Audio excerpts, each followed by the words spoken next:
The pre-dawn darkness of January 3, 2026, hung heavy over Caracas like a funeral shroud. In the wealthy eastern hills of Venezuela's capital, where the elite had long insulated themselves from the chaos below, the presidential compound sat silent. Inside its reinforced walls, Nicolás Maduro slept fitfully in his fortified bedroom, a panic room door just 15 feet away. He had grown paranoid over the years, and with good reason. The indictments from the United States had been hanging over his head since 2020, accusing him of narco-terrorism, drug trafficking and corruption. But here, in his fortress, surrounded by Cuban intelligence officers and Russian-trained security forces, he had always felt untouchable. Tonight, that illusion would shatter. 300 miles north, aboard the USS Iwo Jima, an amphibious assault ship cutting through the Caribbean waters in complete radio silence, Lieutenant Commander James Reeves checked his watch for the third time in 5 minutes. The Delta Force operators around him sat in absolute stillness, their faces painted in camouflage, their weapons meticulously inspected and re-inspected. They had been training for this moment for 5 months, ever since the intelligence breakthrough that made Operation Absolute Resolve possible. Reeves had led men into combat zones across 3 continents, but nothing compared to the scope and audacity of what they were about to attempt. They were going to kidnap a sitting head of state from his own capital city, in a nation that still maintained sophisticated air defenses and was allied with America's greatest adversaries. The operation had been born in the classified corridors of Langley, Virginia, months earlier. CIA operatives had been working a network of assets inside Venezuela for years, but the breakthrough came from an unexpected source. A cook in Maduro's household, a man whose daughter had died because she couldn't access proper medical care in Venezuela's collapsed healthcare system, had been recruited by an agency case officer posing as a Brazilian businessman. The cook's phone, compromised by NSA malware during a routine repair at a shop controlled by American intelligence, became a window into the presidential compound. Every conversation, every security briefing overheard in the kitchen, every detail about Maduro's daily routine flowed back to analysts in Virginia. But human intelligence alone wasn't enough. The National Geospatial Intelligence Agency had been tasking satellites to photograph the compound from every angle, building a 3-dimensional model so precise that Delta Force could train on an exact replica constructed at Fort Bragg. NSA cyber warfare specialists had mapped every node of Venezuela's integrated air defense network, identifying vulnerabilities in the Russian-supplied S-300 systems and the Chinese radar installations. The U.S. Cyber Command had wargamed dozens of scenarios for how to take down Caracas's power, grid and internet infrastructure at the critical moment. President Trump had personally authorized the operation in late December after Maduro released another mocking TikTok video. The Venezuelan dictator had been dancing, taunting the American president, essentially daring him to make good on his threats. It was a fatal miscalculation. Trump, who had made the Western Hemisphere's security a cornerstone of his foreign policy doctrine, saw Maduro not just as a criminal, but as a strategic threat. Venezuela had become a staging ground for Russian, Chinese, Iranian, and Cuban intelligence operations. Hezbollah and Hamas operatives moved freely through Caracas. The Wagner Group, Russia's notorious private military company, had advisors embedded with Venezuelan forces. From Trump's perspective, every day Maduro remained in power was another day that hostile powers had a foothold just 200 miles from Miami. Now, at 03:47 hours on January 3rd, the machinery of American military power began to move with devastating precision. From MacDill Air Force Base in Florida, Eglin Air Force Base and Naval Air Station Key West, F-35 Lightning II stealth fighters roared into the night sky. From the deck of the USS Gerald R. Ford, the world's most advanced aircraft carrier positioned off Venezuela's coast, EA-18G Growler's electronic warfare aircraft launched in rapid succession. From the continental United States, B-2 Spirit stealth bombers that had taken off hours earlier were already approaching Venezuelan airspace, their bomb bays loaded with GPS-guided munitions. In total, over 150 aircraft were converging on Venezuela in the largest American air operation since the Iraq War. At precisely 04 hours, U.S. Cyber Command executed Operation Blackout. Sophisticated malware that had been lying dormant in Venezuela's power infrastructure for months suddenly activated. Substations across Caracas experienced cascading failures. Within 90 seconds, the capital city went dark. Simultaneously, internet service providers found their systems overwhelmed by distributed denial-of-service attacks of unprecedented scale. Caracas was suddenly blind, deaf, and dark. The Venezuelan military's integrated air defense system had less than 3 minutes to respond before it ceased to exist. The S-300 batteries positioned around Caracas, theoretically capable of engaging aircraft at ranges exceeding 100 miles, never got a chance to fire. AGM-88 HARM missiles, specifically, designed to home in on radar emissions, streaked down from American aircraft at 3 times the speed of sound. Radar installations erupted in brilliant fireballs. Chinese-made HQ-9 systems suffered the same fate. Venezuelan Air Force officers in bunkers watched their screens go blank as the electromagnetic spectrum was flooded with jamming signals from the growlers. Within 8 minutes of the operation's start, Venezuela's air defenses had been systematically dismantled. The Venezuelan Air Force attempted to scramble jets from Libertador Air Base, but they never got off the ground. American cyber warfare had locked the electronic systems controlling the runway lights and hangar doors. When ground crews attempted manual overrides, they found that the fuel pumps were inoperative. The Americans had thought of everything. With Venezuelan airspace now completely controlled, the assault force moved in. 8 MH-60 Memnon Black Hawk helicopters, specially modified for special operations with enhanced sensors, defensive systems and low-noise rotors, lifted off from the USS Iwo Jima. Each carried a team of Delta Force operators, FBI hostage rescue team agents, and DEA special agents. This multi-agency composition was crucial to the legal strategy. The Trump administration would argue this wasn't a military coup, but a law enforcement operation to arrest indicted criminals. The helicopters flew nap of the earth, hugging the terrain, using the hills around Caracas for cover. Inside one of the lead birds, Reeves felt the familiar pre-combat calm settle over him. He had reviewed the mission profile so many times he could have executed it blindfolded. They would rope down onto the compound's roof, breach through the reinforced skylight using shaped charges, and move room by room until they located Maduro. Intelligence suggested he would be in his bedroom on the 2nd floor, northeast corner. The panic room was adjacent, with a reinforced door that could theoretically seal in 3.2 seconds. That meant the team had less than 3 seconds from the moment of entry to reach him.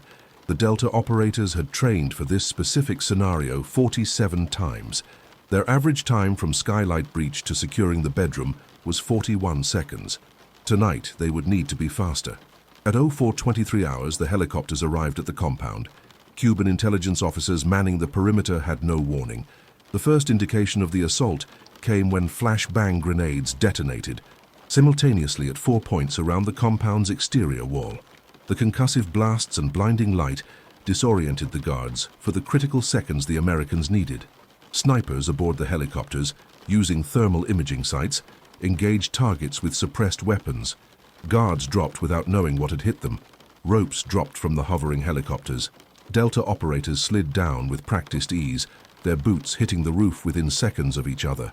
Breaching charges were already being positioned on the reinforced skylight as the last operator touched down. The explosive ordnance technician checked the placement twice, then triggered the detonator remotely. The shaped charges cut through the reinforced glass and steel frame with surgical precision, creating an opening large enough for the assault team. Flashbang grenades went in first, followed immediately by the operators.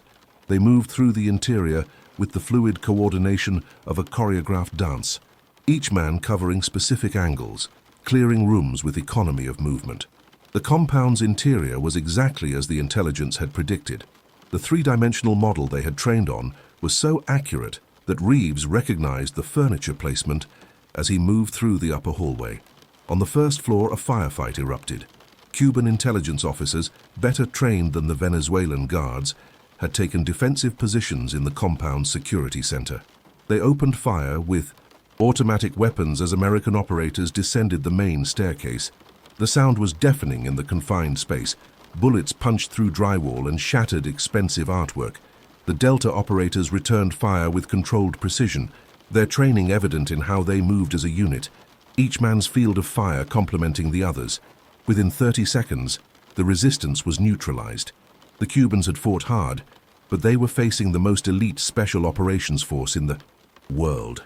Upstairs, Reeves and his team reached Maduro's bedroom door. They could hear movement inside, voices raised in panic. Through his night vision goggles, Reeves saw the door beginning to open.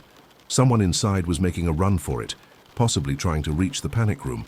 The breacher didn't wait. A shotgun blast took out the door's lock mechanism, and the team flooded in. The scene that unfolded next would become the subject of intense scrutiny in the months that followed. Maduro was indeed trying to reach the panic room, dressed in silk pajamas, his face a mask of terror. His wife, Cilia Flores, was screaming. The panic room door was sliding shut on its motorized track, but Maduro had only managed to get one arm through the gap. A Delta operator, moving with reflexes honed by thousands of hours of training, grabbed Maduro by his outstretched arm and yanked him backward. The Venezuelan president tumbled to the floor as other operators swarmed over him. 47 seconds. They had entered the compound 47 seconds earlier. Maduro was flex-cuffed and hooded in a matter of seconds. His wife was secured as well. Around them, the Delta operators moved with mechanical efficiency, collecting documents, electronic devices, anything that might contain intelligence value. In the compound's basement, other team members were securing a cache of cash later estimated at over $400 million, along with Venezuelan passports, Russian diplomatic documents, and encrypted communication devices. The exfiltration was just as precisely choreographed as the insertion. With Maduro secured, Reeves called for the extraction birds. The Black Hawks returned, hovering over the compound as the assault team prepared to load their precious cargo. But the operation wasn't over yet. Venezuelan military forces, initially paralyzed by the loss of communications and the destruction of their air defenses, were beginning to respond. Ground units were mobilizing, moving toward the compound. American F-35s, which had been circling at high altitude, descended to provide close air support. Their advanced sensors detected Venezuelan armored vehicles moving through the darkened streets of Caracas. The pilots had strict rules of engagement. They were authorized to engage any force that posed a direct threat to the extraction, but they were to minimize civilian casualties. Warning shots were fired across the bow of advancing columns. When one Venezuelan armored unit continued to advance, an F-35 placed a precision-guided bomb directly in front of the lead vehicle. The message was unmistakable. The Venezuelan column stopped. By 04 to 51 hours, just 28 minutes after the first helicopter had arrived, the assault force was airborne and heading back to the USS Iwo Jima. Maduro, still hooded and restrained, was loaded aboard the amphibious assault ship just before dawn broke over the Caribbean. The speed and precision of the operation had been stunning. The Venezuelan government, what remained of it, was still trying to understand what had happened. The legal phase of the operation now began. FBI agents formally arrested Maduro aboard the USS Iwo Jima, reading him his rights and presenting the federal indictments that had been issued years earlier. The charges were extensive: conspiring to import cocaine into the United States, narco-terrorism, possession of machine guns and destructive devices, and conspiracy to possess those weapons in furtherance of drug trafficking crimes. Cilia Flores faced similar charges. The ship steamed toward Guantanamo Bay, where Maduro would be transferred to a military transport aircraft for the flight to New York. The Trump administration had chosen the Southern District of New York as the venue, both for its experience in handling complex international criminal cases and for its symbolic value. This was where terrorists and drug lords faced American justice. As dawn broke on January 3rd, the world woke to the stunning news. Initial reports were confused and contradictory. The Venezuelan government, now led by Delcy Rodriguez after a hasty emergency session, claimed the country had been invaded and that Maduro's whereabouts were unknown. Social media exploded with speculation. Some users posted videos of the massive American air operation, footage shot from rooftops in Caracas, showing the night sky illuminated by aircraft exhausts and the distant flashes of explosions as air defense. Systems were destroyed. President Trump addressed the nation at 8 hours Eastern Time. His statement was brief and defiant. This morning, the United States executed a law enforcement operation to apprehend Nicolás Maduro, a narco-terrorist who has been under federal indictment for years. Maduro has been brought to justice and will face trial in New York. This operation was necessary because Venezuela under Maduro had become a haven for drug traffickers, terrorists, and hostile foreign powers. The Western Hemisphere is critical to American security, and we will not tolerate threats from dictators who dance on TikTok while their people starve and drugs flood our streets. The international reaction was immediate and predictable. Russia and China condemned the operation as a violation of international law and Venezuelan sovereignty. Iran called it an act of aggression. Cuba declared 3 days of national mourning for the intelligence officers killed during the raid. But in Venezuela itself, the reaction was more complex. In the streets of Caracas, as power was slowly restored, crowds began to gather. Some were pro-Maduro loyalists denouncing the American action, but many more were celebrating, dancing in the streets, chanting slogans of freedom that hadn't been heard in years. The geopolitical implications were enormous. The Trump administration's resurrection of the Monroe Doctrine, the 19th century policy asserting American primacy in the Western Hemisphere, had been more than rhetoric. The capture of Maduro sent an unmistakable message to other governments in the region that maintained close ties with Russia, China, or Iran. Nicaragua's Daniel Ortega immediately requested a security guarantee from Moscow. Cuba went on high alert, its military mobilized in case it was next. In Washington, the debate raged. Supporters of the operation pointed to Venezuela's role as a hub for international drug trafficking, with an estimated 250 tons of cocaine passing through. The country annually destined for the United States.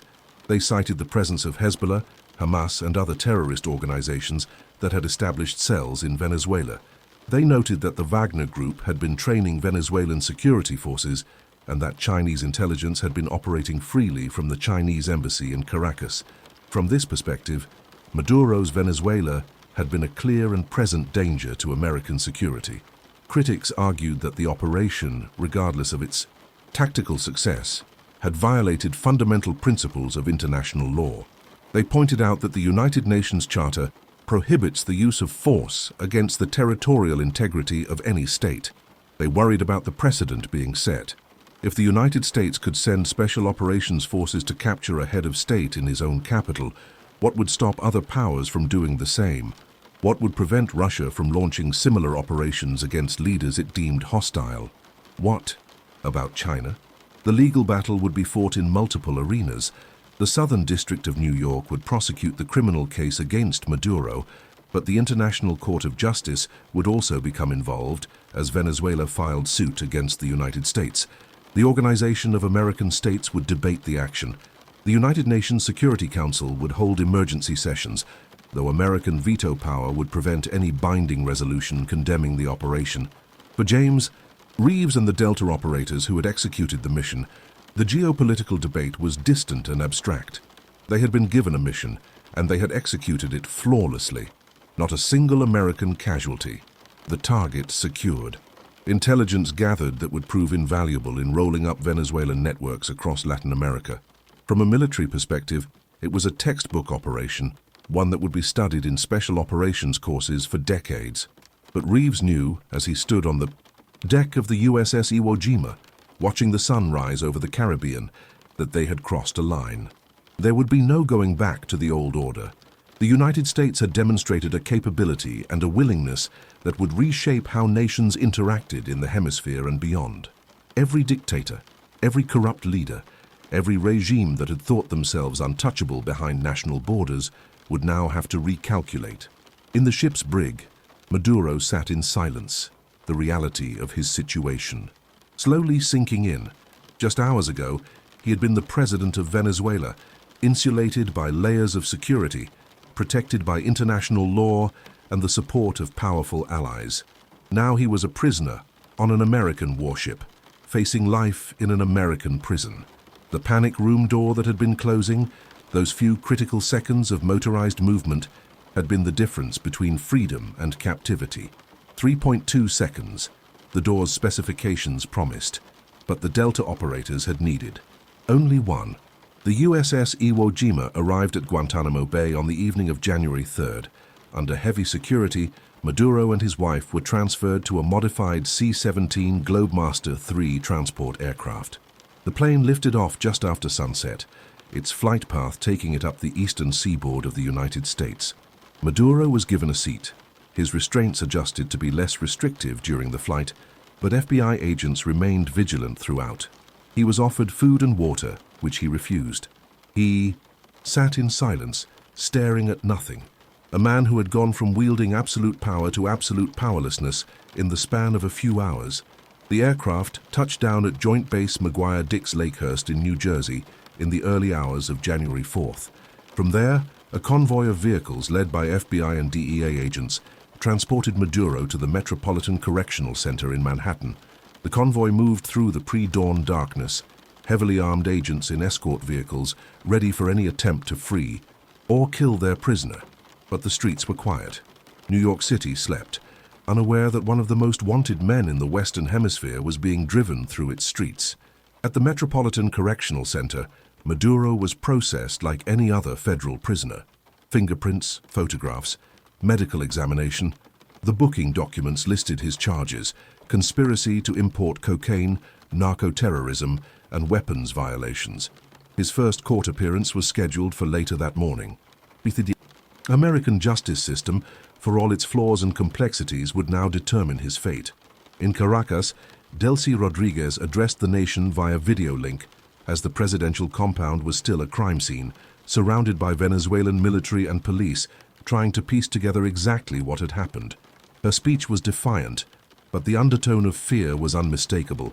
She proclaimed herself the legitimate leader of Venezuela, announced that the country would resist American aggression, and called on friendly nations to support Venezuela's sovereignty. But even as she spoke, the reality was setting in. The Maduro era was over. Within days, the geopolitical landscape began to shift. Russian military advisors quietly began leaving Venezuela. Chinese diplomats sought meetings with American counterparts, eager to discuss the future of Chinese investments in Venezuelan oil infrastructure. Cuban intelligence officers who had survived the raid were recalled to Havana. The vast network of support that had sustained Maduro's regime began to unravel as everyone recalculated their interests in light of the new reality. The Trump administration, for its part, moved quickly to shape what would come next. Officials reached out to Venezuelan opposition leaders, to regional partners in Colombia and Brazil, to construct a framework for Venezuela's transition. The message was clear: Maduro was gone, but America wasn't interested in occupying or controlling Venezuela. What Washington wanted was stability, the elimination of the drug trafficking networks, and the removal of hostile foreign influence. If Venezuela could achieve that, the United States would support whatever government emerged. In the streets of Caracas, in cities across Venezuela, people began to process what had happened. Maduro had seemed invincible for so long, his grip on power absolute, despite the country's economic collapse. Despite the mass migration of millions of Venezuelans fleeing poverty and repression, despite international condemnation and sanctions. And then, in the span of less than an hour, elite American forces had reached into the heart of his power and plucked him out like a weed from a garden. The message was profound. There was nowhere to hide, no fortress impregnable, no tyrant untouchable if the United States decided to act. For the intelligence analysts at CIA headquarters in Langley, the operation represented the culmination of years of patient work. The cook who had provided the initial breakthrough was already being relocated with his family to a new life under a new identity in a third country, his compensation ensuring he would never have to work again. The dozens of other assets who had contributed pieces of the puzzle were being rewarded or extracted as appropriate. The signals intelligence coup that had allowed NSA to map Venezuela's entire air defense network would remain classified for decades. The cyber warfare techniques that had taken down Caracas's power grid would be studied and refined for future operations. On January 6th, Maduro made his first appearance in federal court in Manhattan. The courtroom was packed with journalists, Venezuelan expatriates, and legal observers. Maduro, dressed in an orange jumpsuit, his hands cuffed, looked diminished somehow, smaller than he had seemed in his presidential videos and speeches. His lawyer, a prominent criminal defense attorney, entered a plea of not guilty, and immediately began challenging the legality of his client's seizure. The legal battle would be long and complex, touching on questions of international law, executive power, and the limits of American jurisdiction. But for many watching the proceedings, the legal niceties were beside the point. Maduro was in an American courtroom facing American justice. The operation that had seemed impossible just weeks earlier had succeeded beyond anyone's expectations. The boldness of it, the precision, the sheer audacity of launching what was effectively a military raid on a foreign capital to capture a head of state had changed the calculus of international relations. In Moscow, Beijing, and Tehran, leaders who had thought themselves insulated by distance and military power were reassessing their assumptions. If the Americans could do this in Caracas, what could they do elsewhere? The veneer of sovereignty, of international law protecting even the worst regimes, had been stripped away. Power, in the end, still mattered more than law, and the United States had just demonstrated it still possessed the power to act anywhere in the Western Hemisphere. For James Reeves and the men of Delta Force who had executed the operation, life was already returning to normal. They were back at Fort Bragg, debriefing, preparing for the next mission, whatever it might be. The operation would earn them commendations, though most of those would remain classified. Years later, some might write memoirs, tell their stories, give interviews about what it was like to be part of one of the most daring special operations in American military history. But for now, they were simply soldiers who had done their jobs. They had trained, they had executed, and they had succeeded.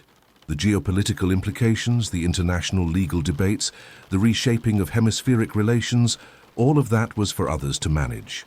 They had their orders, and they had carried them out with the professionalism and precision that had become the hallmark of American Special Operations Forces.